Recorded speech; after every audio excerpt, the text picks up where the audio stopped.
குழியை தோண்டி அப்படியே வைக்க வேண்டியதான். நான் நல்லா புடையில் வச்சேன்னா நல்லா வெயில் இருந்தால் நல்லா காய்க்குது. அதுமாரி வெயிலாக பார்த்தா அந்த பக்கமாக வச்சு ஒரு புடையில்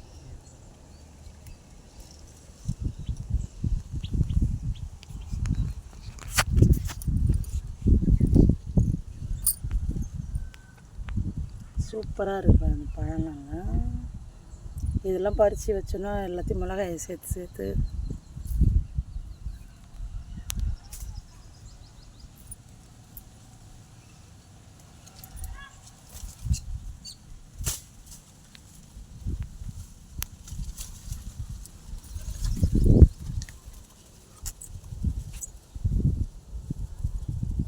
என்ன ஆச்சுன்னே தெரியல. என்னுடைய தக்காளி கண்ணுக்கு வேறு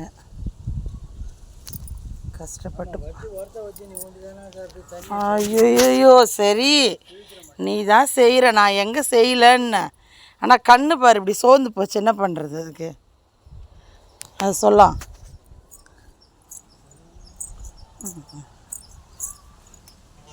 ஆசையாக தான் இருக்குது எல்லாமே.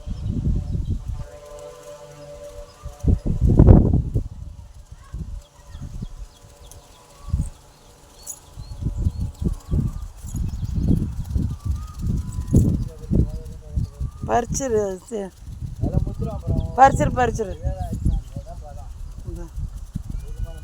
சாப்பிட தான் முடியாது.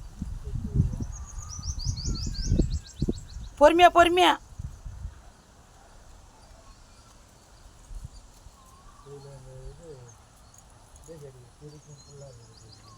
என்ன இது?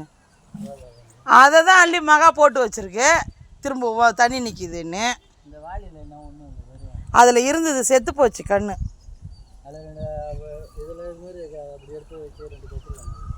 அதில் தான் வைக்கணும். 3 கன்று கூட வைக்கலாம் ஒரு இதில். அப்படி தான் வச்சுருக்கேன். 2 கன்று 3 கன்று அப்படி தான் வச்சுருக்கேன். இந்த மிளகாய் செடியை நம்ம தழெல்லாம் கொட்டிக்கிச்சு.